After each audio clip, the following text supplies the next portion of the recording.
Well, this has been a real experience for me to prepare for this. As Selena said, I've been in Al-Anon for 18 years, and a lot of the things that I've overcome I don't think about much anymore. So it was good to go back and just kind of review my journey through the 12 steps. My story starts with my father. He was born in 1900, and his mother died at his birth, and he was being raised by his grandparents in a small town east of Salt Lake called Wanship. And his father married a few years later, but his wife's family did not want her to have to raise him, so he stayed with his grandparents. And he wanted desperately to have a relationship with his father, but his father was not interested in that. And they lived in the same town, so it was kind of hard. And then his father and his new wife had 6 children, and my dad really wanted to be close to them, but they weren't very interested in him either. And so he felt like he didn't have much of a family. He's grateful for his grandparents. So when he graduated from 8th grade, he loved school and really wanted to go on to high school, but he didn't have any resources to do that. So between the age of 13 and 14, he was on his own. And his first job was he herded sheep, went out to a sheep camp and stayed there. So I don't know too much more about his employment other than I know that he did end up working for the railroad, but between that and that time, I don't know. So in that time, he married and had 3 children, 2 sons and a daughter. And when this daughter was 7 years old, she contracted pneumonia. There was no penicillin there, so she passed away. And then her mother, who had a heart condition, passed away a couple of days later. So he buried them both at the same time. Now, I think, because he didn't share any of this with me, but I think that was the time that his drinking became more. I don't know how long that was, but at some point, he decided to change his life and start going to church. And I just remember one of my half-brothers saying, "Oh, that was so much better to go to church on Sunday rather than to the bars." How much more he liked that. And then in the small town of Vernon, where my mother was teaching school, they met and then they got married, and they had 2 children, a brother that's 18 months older than I am, and myself. And after he had worked 20 years for the railroad, he retired from that and bought a farm there in Vernon, a dairy farm. And that's kind of where I come into the picture, because my earliest memories, which I think were about the age of 3, I was in great fear of my father. He had a really bad temper, and anything could set him off, and I just didn't want to be the brunt of that temper. So I started off really early being a perfectionist. I just did everything I could to keep people happy around me and to stay away from my dad. So I knew, without anyone telling me, that this was a secret, and I wasn't to share that with anybody. And then, of course, I had my way of hiding. In this small town, we had a 1-room schoolhouse, 1st through 6th grade, with 1 teacher. And every month there would be a van that would come from Twilla and bring an assortment of library books. And by the time they came the next month, I pretty well had everything read. So that's how I hid. I just loved reading. And I don't know why my mother allowed me to do that, because I should have been doing more stuff around the house to help her, but she did, and so that's what I did. Now, I know my dad loved me, and he wanted to be close to me because, he lost his other daughter, and he would tell me sometimes, that he just loved her so much, and she would run to meet him every time he came home from work, and he said he could hardly wait to get home. And I know he wanted that relationship with me. I just couldn't do it. I was just too afraid of him. So I knew he loved me, and I knew that he wanted me to go out and work on the farm, because with my brother that was just older than I was, a very young age, he took him out, and that's all he knew was just work. And so my brother turned into a workaholic. which he was very successful and accomplished lots of things. I mean, he did a great work in the state of Utah for the homeless population. Matter of fact, he was invited all over the country to speak to other governments, about what he had done in Salt Lake. So he was very successful there. In his family relationships, he was not that successful. That's because he just didn't know any better. All he knew was work. So it said, I know that my father was a good man. He was very respected in our community, and he was willing to help anybody, anytime if they needed help. So I knew that, but still, I just couldn't, it's just that fear was there, that temper, and I'd seen it with other people and with his animals on the farm, and I just couldn't get close to him. So at some point, they sold the farm, my family sold the farm, and they moved to Lehi to open a Western auto store. That was when I was my first year in college at that time. So I moved home for a while and just commuted, and that's where I met my husband, and because he lived in that neighborhood. So we dated for a while, and then we got married. And I just thought, oh boy, I don't have to live in fear anymore. This is so great, So just a few weeks after we were married, he got really angry at me for something I didn't do that he thought I should have done. And he just yelled and yelled at me. And I actually went into shock. I could not believe it. We had dated for over a year and a half, and never at any time did I ever see that temper. Well, this was 58 years ago. So at that time, divorce was terrible. You just didn't do that. So I knew I couldn't leave him. I couldn't go back home. But after all, what would people think? There would be something wrong with me. Why couldn't I do this? So I determined to stay. But, that anger was always there. And I didn't know this at the time, but his mother was actually an active alcoholic. And so here we were, two adult children of alcoholics got together, and we took our roles. He was the controlling, dominating one, and I was the wonderful codependent, trying to keep everybody happy all the time. And I was the in-between person. First of all, he didn't like my dad. I think they were too much alike. And so I was in between them, because my dad really wanted to build a relationship with him. My husband wouldn't have anything to do with it. So I was in between that. And then when the children came, then the summer we were married, I graduated, and then I started teaching school, and my husband just barely started school. He started that time as a freshman. And so when we started having children, I quit work and stayed at home, and then he worked and went to school. It took us 8 years for him to get his bachelor's degree. And by that time we had 3 children, and then in the next 10 years we added 5 more to our family. I was the crazy one. I mean, he probably acted pretty normal, but I was the one that was so stressed out all the time. And I remember that when we had all our children, whenever he'd come home from work and walk in the door, everyone would just freeze. And we'll see what kind of a mood he was in. If you're in a good mood, then everyone just went ahead and did what they were doing. If he weren't in a good mood, then everyone scattered except for me. I had to stay there and deal with whatever he was dealing with.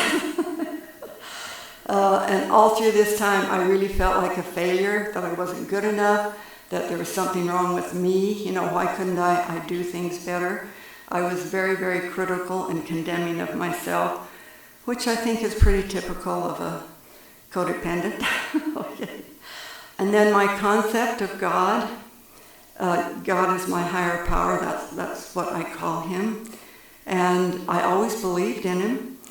My parents took me to church, and I believed in him, but my concept of him was like he was like my dad, because I knew my dad loved me.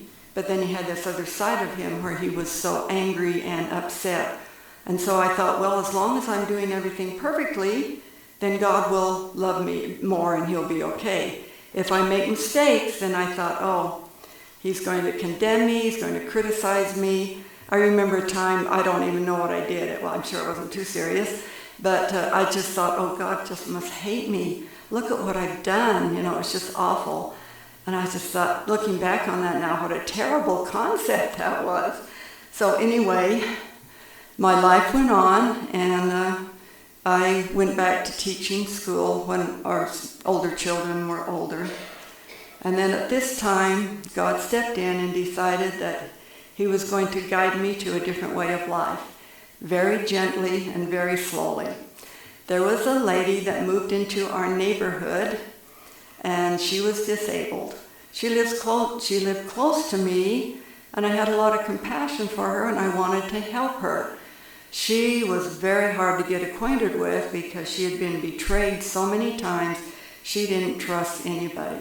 But finally, I was persistent, and I remember one time I was walking by her place on my way to work, and I saw her out there in front of her apartment, and she was smoking, and I just thought, oh, I bet that's the one. I hadn't really met her in person yet. I bet that's who she is. So I turned around and walked back, and I said, are you so-and-so? And she said yes.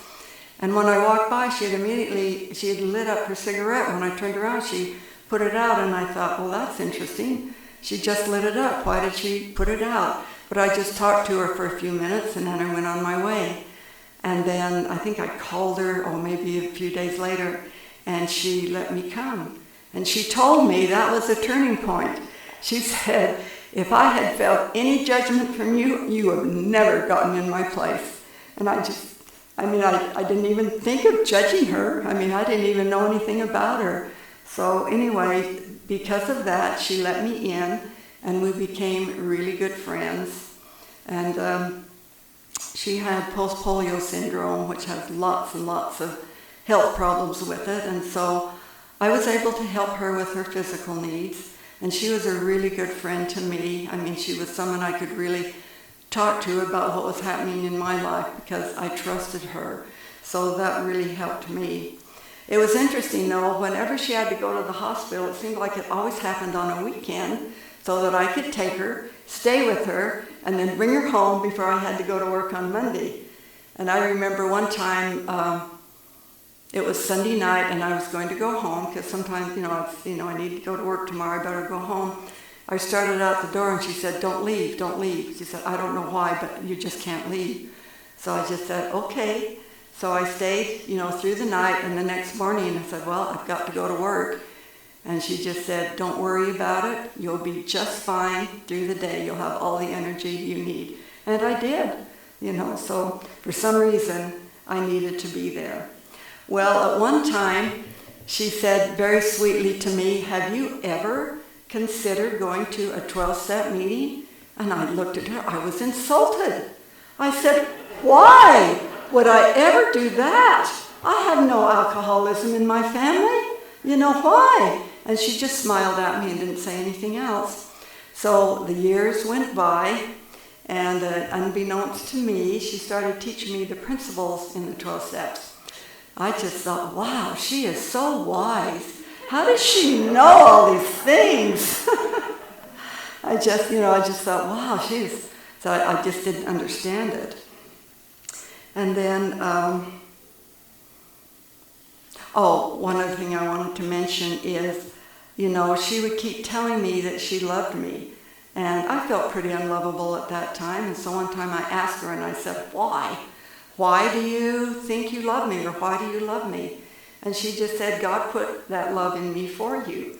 And I thought, that's interesting. I pondered on that for quite a while. She was a very, very spiritual person. She told me that, she was pretty well bedridden most of the time. She wasn't able to get up very much. And she just said, I have time to pray, and then I have time to listen. So I listen. And I thought, wow, maybe I should do some listening. So this went on for about 11 years. And then it was time, I guess, that God decided for me. It was time to get a little more serious about this journey and to really look within myself. And I began to realize that I had given up my agency. I had given up any should I say, I just didn't feel like I could choose anything, that I had to do whatever my husband wanted to do. I had to keep everybody happy. I had to, keep the children under control so they wouldn't make too much noise or whatever it was, all that stuff. So I know that I had given up all that. And so what happened was I retired. It was 11 years from the time I met her, and then I retired at age 62. So during that summer, she moved back to Kansas City because she had a cousin there that thought she had doctors that maybe could give her more help than she was getting here in this valley. So she had moved back, and then she was undergoing open heart surgery, and she didn't have anyone to stay with her when she got out of the hospital.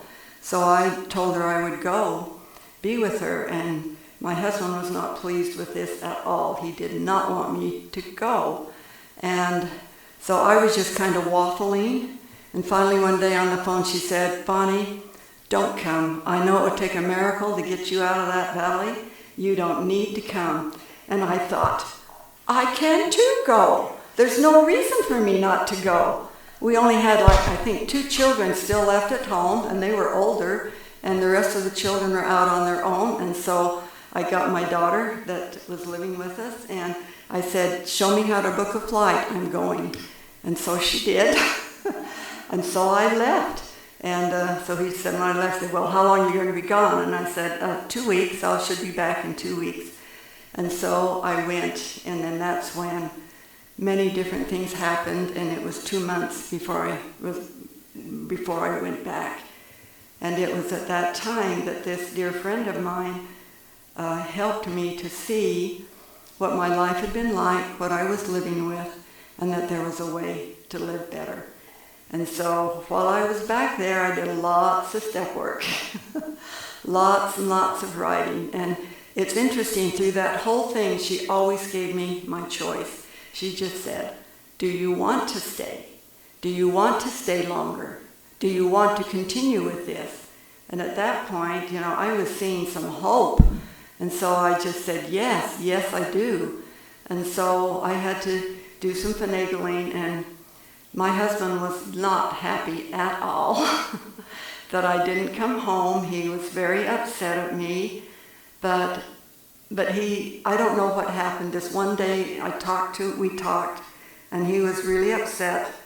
And then the next day, he called, and his attitude had completely changed. He just said, "We're doing fine here. You stay there as long as you want to. You can stay there a year if you want to." And I thought, wow, what happened? Such a change in attitude. And I know that one of my daughters knows what happened. I talked to her I asked her if she knew, and she said, "I do know, but I can't tell you. He will have to be the one that will tell you." So I didn't have the courage to ever ask him. So I don't know what it was, but I was very grateful for it, because then I had that support. And so anyway, we kind of went over all the steps, and step 1 was very easy. I knew my life was unmanageable. It had been unmanageable since age 3. and by understanding of God, that changed so much. It's just, now he's my best friend. I love to be in prayer. I love to listen. I love to feel his presence in my life. It's just such a difference. And just to know that, he's a real person, and he cares about me. He loves me. He loves all of us. He loves all of his children. And he was giving me a way out. And I'm so grateful, so very grateful for that. So when my understanding changed, it was very easy to turn my life and will over to him. And then came time for my inventory, which was very difficult. But I wrote volumes of things to get out all the things that had happened in my life, and my resentments, and just all those things. So grateful for that 4th step. 5th step was very easy, because my friend already knew everything about me anyway. So it was pretty easy to tell her. I just had to kind of repeat what she already knew. And then I did want my defects gone. And I was very willing to let God remove the ones that were best for me to be removed at that time. And then making the list of amends, my first ones on my list were my children, because I never had the courage to stand up for them. I was just as frightened of their father as they were. So anyway, when it was time for me to come home, I decided, okay, as soon as I get home, that's the first thing I'm going to do. And I had it all planned out. Okay, oldest son did the most damage to him. He's number one. I'm going to do him first. And then I'm going to do this one, and then I'm going to do this one, and that I had it all planned out. And she said, why are you trying to control this? She said, just let it go and just let things unfold. Let God be in charge. You're not in control of this. So I just said, okay, so I let it go. And actually my oldest son was the last one I did, which I thought was interesting. And then shortly after that, I had 3 of my daughters together at the same time when we were alone. I did them all at once, which I thought, well, this is a bonus to get 3 at once. And then the other 3 boys I did individually. And I knew going into this they could be very angry at me, because they really did need a parent that would stand up and say, this is not right, this has to change. But I didn't do it. I didn't have the courage to do it. So I've got to tell you this. This is so funny. I was thinking about this today. So among my children, they didn't know what I was doing. So I made an appointment with one son. He worked at New Skin, and so he's going to stop in on the way home. So I was able to make my amends to him. It was a wonderful experience for both of us. And then another son, I was going to meet in the evening, and he had a wife and children. I didn't want to do this in his home. So I just said, why don't we meet at Will's Pit Stop, because that was about halfway between where we both lived. And so he was just so clueless. He didn't know what was going on. So when I started to make my amends to him, he just kind of relaxed, and he just said, I thought you were going to knock me off and put my body in the dumpster. I said, what? Why would you think that? So anyway, interesting, because he was one of the younger children, and he didn't have a memory of a lot of this stuff. And I just said, well, even though you don't remember, it still happened. So I still want to make my amends. And then, another thing that was very rewarding to me is that my children started making amends to each other. Because I know several of them said, well, their dad was so angry and they thought another person had done it, and they didn't want his wrath, so they didn't speak up and say, I did it, and they let the other person take the punishment for it. And I thought, oh. So, I wasn't aware of a lot of things that had gone on when I made my amends. I learned a lot of things. I'm glad I didn't know it all. It would have broken my heart. So, and then after that, I knew I needed to make amends to my spouse, because I really, truly believe if I had said something early on, he would have changed, because he is a good man. There's no doubt about that. And he suffered from the disease of alcoholism. Well, actually, I forgot to mention this. His mother passed away just about 2 or 3 months after we were married. And I didn't know that was the cause of it. Their family was super good about keeping secrets. I can't remember what they told me what it was, but I had no idea. It was years later when I was doing family history work, I ran across her death certificate, and there it was.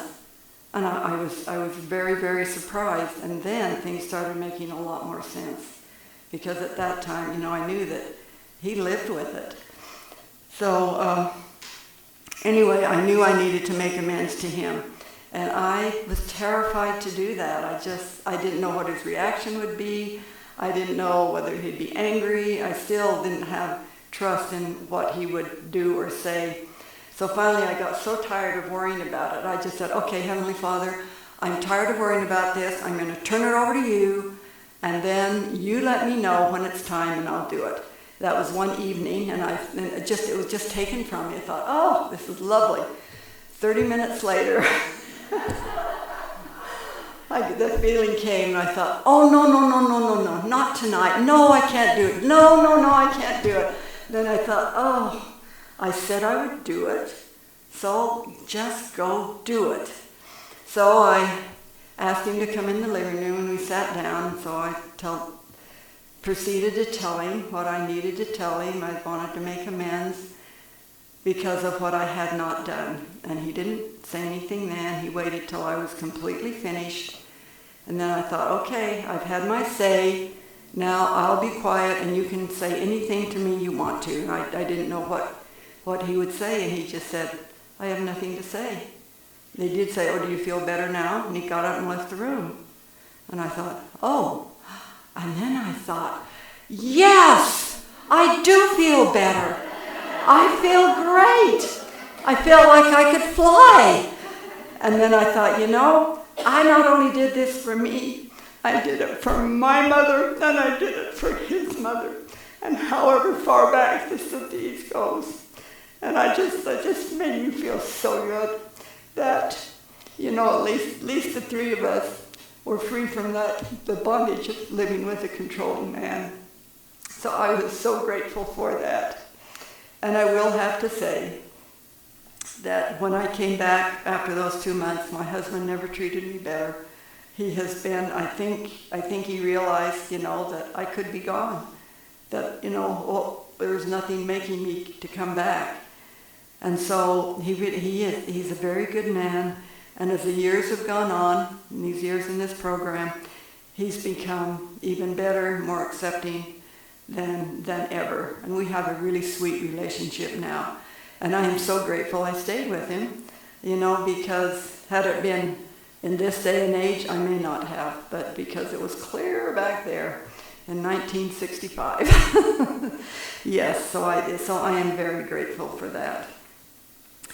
Oh, and one thing that as I was preparing for this thought came to me that I hadn't really put in words before, and that is the spirit of forgiveness is so powerful. It has set me free from all of my resentments. So I've forgiven my father because his childhood, he really had a hard time. I knew he loved me, and I knew he did the best he could. He is a good man. Then I forgave myself for not having the courage to speak up and stand up for my children. And then I forgave my husband. And that really set me free, and I'm so grateful for that. And I'm grateful for, one other thing, that when I first came into Al-Anon, I would hear people say, as you change, people around you will change, your loved ones will change. And I just thought, oh, that sounds nice, but I'm not sure it'll happen. And I had zero expectations of my husband ever changing. Well, I was wrong. Everyone around me did change, and my husband did change. I mean, it's amazing to think what an influence that one person can have in a community, in a family. And I'm very grateful for that. And, now I have wonderful relationships with my children because I stopped trying to control them. Whenever we have family functions or anything, it's always an invitation. Come if you would like, but if it doesn't work out for you, you don't want to, that's fine too. Unfortunately, most of the time they come, and that's wonderful. I really appreciate that. And we have 21 grandchildren and 1.5 great-grandchildren, and most of them live here in this valley, so it's just wonderful. I get to have a lot of association with my family, and they are the joy of my life. And I'm so grateful for Al-Anon and what it has done for me in my life and my family's life. Because, well, my friend once said, of course I asked her to be my sponsor, but she just said, said, Bonnie, I'm afraid that one day you're going to get up out of bed, fall over dead, because you are so stressed out. You're trying to do so many things. And I had to think about that, and I thought, yeah, you're right. It's just always go, trying to do things to make people happy and to serve and all this stuff. And I really didn't know too much about self-care. That's another thing I learned in Al-Anon too, that it's important to take care of ourselves. So I'm so grateful for the program. I think that's all I have to say, and I know I'm stopping a little bit early. Okay. It really took longer when I practiced at home. So, thank you for listening.